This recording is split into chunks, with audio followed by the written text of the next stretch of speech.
Hi, I'm just doing this short video to show you a few techniques that I would use. First of all, to help me be grounded, less anxious, and to help my immune system. So one of the first things that I would do is activate the vagus nerve. And I can hear any of my students in the background groaning because they're so sick of me talking about the vagus nerve.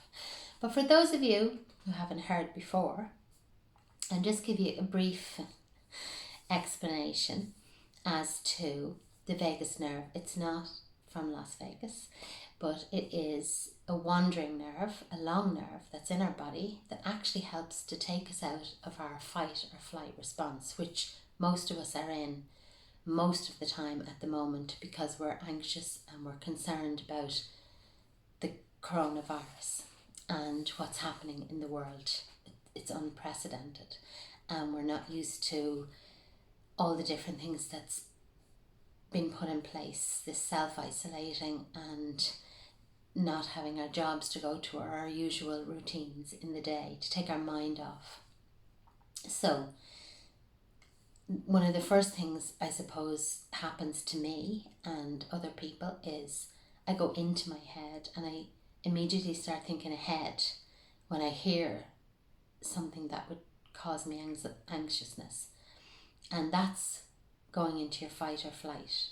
That's becoming overly aware and your chest can feel tight and your heart can beat a bit quicker. And you have to physically get yourself out of that. So it's called fight or flight because normally you'd fight or you'd run in a very stressful situation. But we're sitting in front of the TV or our phones or we're listening to it in the radio and we're stuck inside. There's not much we can do. And you mightn't be thinking, oh yeah, best thing for me to do now is exercise after hearing this bad news. No, you'd be more thinking, oh my God, what am I going to do? Have I enough food? Going on and on and on. So the first thing that I do is remember about relaxing myself through my breath. And the vagus nerve runs from the back of the brain down through the front or the pharynx, the back of the nose, in through under the tongue, down the throat, into your lungs, into your heart, into all the different organs, right down to your lower colon. But because it's under the tongue, we can activate it with the breath work. By taking in a breath through your nose and filling up your lungs, that relaxes your lungs. But by breathing out through your mouth, that activates the vagus nerve. So, I take in a breath, fill my lungs and my abdomen, and then breathe out through my mouth and activating the vagus nerve. It relaxes, it draws in breath, it relaxes my body down, it takes me out of my fight or flight response and it puts my body back into healing and relaxing. You can't be healing and repairing if you're in stress. You're either one or you're the other. So if you are stressed all the time, you're open to pick up a virus. You need to be relaxed, body needs to be in repair and growth. And we have that when we're deeply asleep or when we're relaxed or when we're having a nice massage or reflexology treatment. So we have to be much more conscious now because we don't have the ability to go and have a massage or reflexology treatment. We can give it to ourselves, we can have a nice deep bath. But when we're hearing all this new information and it's worrying, it's all across the world, we need to ground ourselves. Take those breaths in through your nose, expand your lungs, out through your mouth.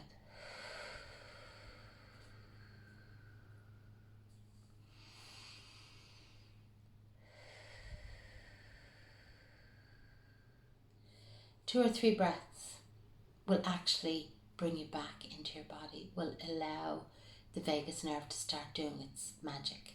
and allow the hormone acetylcholine to repair and bring down any inflammation. The first point I'm going to show you then is pericardium 6. It's on the inside of your forearm. Find your wrist crease and then 3 finger widths down from the middle line of the wrist crease onto the forearm. 3 finger widths down, it's on the 3rd finger. You'll feel 2 tendons and it's in the center of those 2 tendons. So it's 3 finger widths on the 3rd finger. I use my thumb on it then. And you can imagine it going right through to the front. And then you're on Sanjiao 5, you're getting double whammies. So this is the meridian of the pericardium on the inside here, which is the heart's protector. And that's what we need to do at the moment, protect our hearts. Because we're very vulnerable now. We're anxious, we're worried. Some of our hearts are broken. We're not seeing our families. We're not seeing our grandchildren. We're not seeing our friends. We're isolating. And for those of you who are living alone or self-isolating, it's very hard. So it is grief that you're going through, and it is heartbreaking. So we need to protect our hearts. So if we activate this channel, we're activating our heart's protector. In through your nose, out through your mouth. On the out breath, press. So we find pericardium 6, 3 finger widths on the 3rd finger in the center line, and press. You could do it on either hand.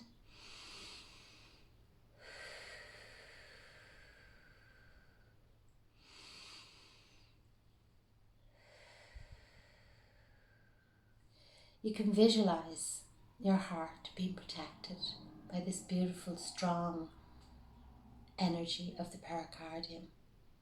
Angel wings, if you want to think like that, or a golden orb, whatever comes to mind, and just see it strengthening and covering your heart and protecting you.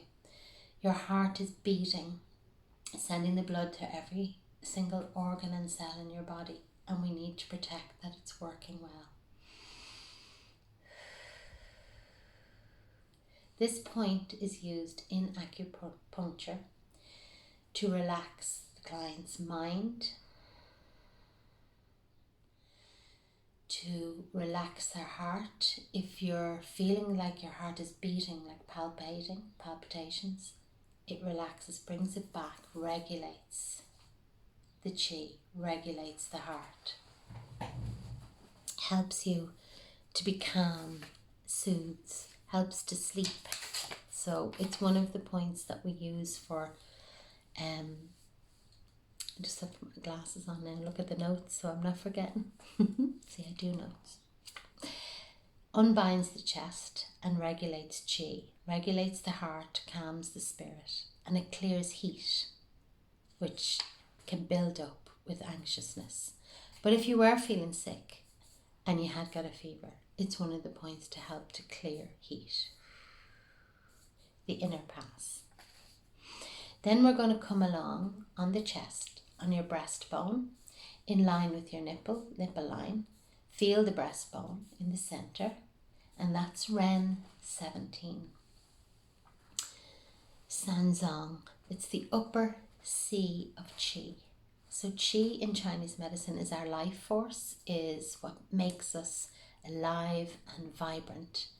And imagine floating in the sea of that.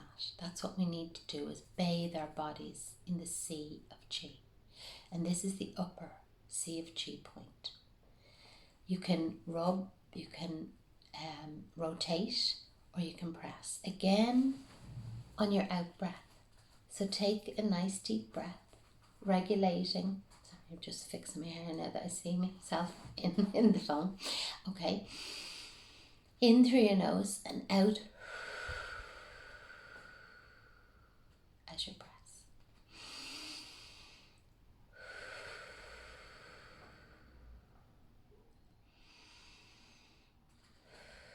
And you're activating the sea of qi.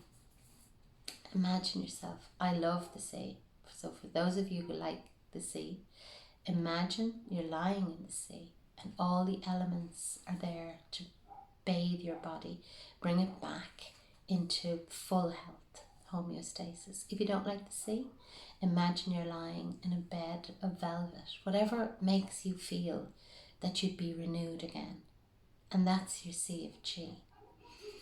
Unbinds the chest. So that tightness that you can feel when your heart begins to race, it unbinds and soothes and calms the chest and activates the energy. It's our storehouse of energy, the Ren channel. And that's what we need when we're fighting a virus. So we get the pericardium, 6, press.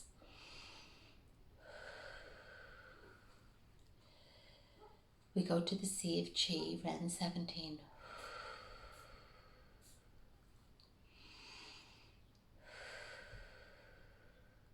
And the last point I'm going to show you, I'm going to use my Chinese doll, is stomach 36. It's on the leg.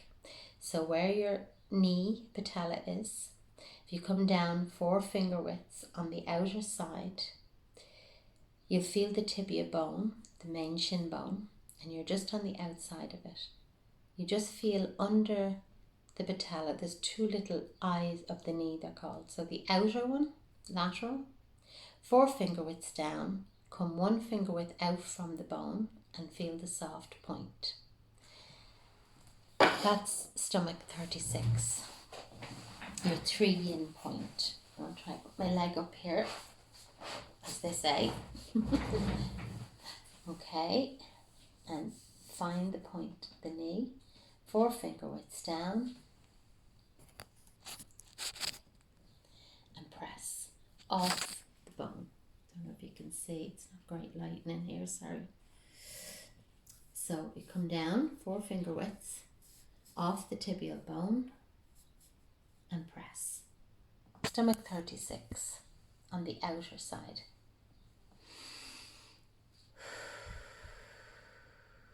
Again, on the out breath, we're pressing. So when you're sitting down, you can feel both your knees at the same time and work on the bone. Go down 4 finger widths, just off the bone. Can be a tender spot.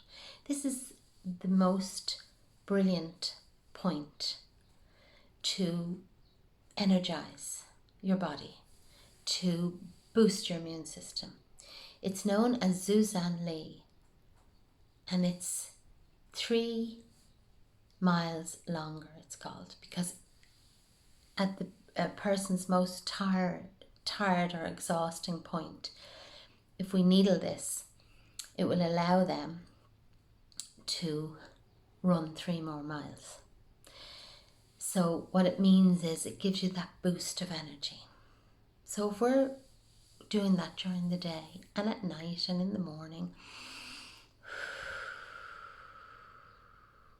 we're activating the channel and we're allowing our body to be invigorated again. We've tapped into the sea of energy, sea of chi, our storehouse of energy, and we're activating then our immune system. We're bringing in that by stomach 36. And we're relaxing and calming our mind and our spirit. Those 3 points will really help over the next few weeks. And by doing your deep breathing will also really help your lungs, help with coughing. This is very good, this point, for if you have a cough or asthma, to do this. If you find the deep breathing too much, just do the press on it breath as much as you can. It's really good. Or even if you're rubbing in your Vicks or aromatherapy oils, this is what you do on the press. So before I leave you, I am going to pick a card from my deck of cards here, my angel cards. I'm just going to shuffle. And perfect. Play. I'll read what it says. Beloved one, it's time to set aside work for a while. Well, that's what we just talked about. We have to set aside the work that we knew before to new work. Don't worry, we will oversee your responsibilities to their completion. Playfulness, gaiety, and laughter will lift your energy so that you'll return to work with a renewed perspective and heightened energy. You can see the little angel jumping on the lily pads. And that is new beginnings for us all. This is a huge chance to change the way we look at our lives. And that's what we have to do. I remember someone once saying to me when I was very fearful, and she said, the same feeling in your body of fear, when you twist it, it's excitement. And she was right. We can look at this as a new way of stepping across the stones into a new land, into being new with our new wings. We can work with ourselves and hopefully with each other as a community and right across the world, come together. It's unprecedented. So it is a time for healing and for change in the world. When I am doing my breath work, I have a mantra that I say: may you be happy, may you have peace, may you be well. And I find that that's very helpful to send it out to, first of all, to myself, to my family, and to the world. Namaste.